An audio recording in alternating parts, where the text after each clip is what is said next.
6 days, the first Thunderbird team crafted a demonstration that was military pilots. a Really? military jet Of course, demonstration team because for they're piloted years the to space. come.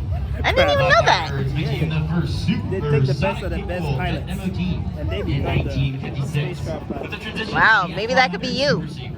I ain't even In a the regular early pilot. years, flying at supersonic speeds and creating a Like years of experience as a pilot before you become, you know.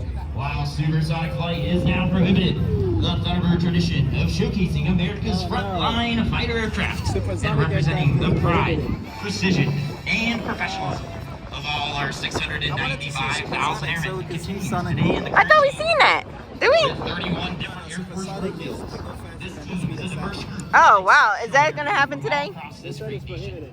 With Oh, it's committed to prohibited? being greater than I themselves. think because of the sound. Each Thunderbird Oh, is yeah, filled because with not everybody got enthusiasm, ear protection. pride and purpose Is that represents why? the agile combat capability of your United Sonic States boom. Air Force. Yeah, that's our cow right there.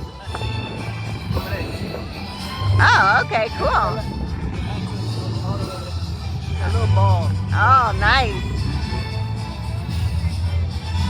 They're everywhere. Like how y'all my motto is, wherever you go, they go. Don't know. They coming.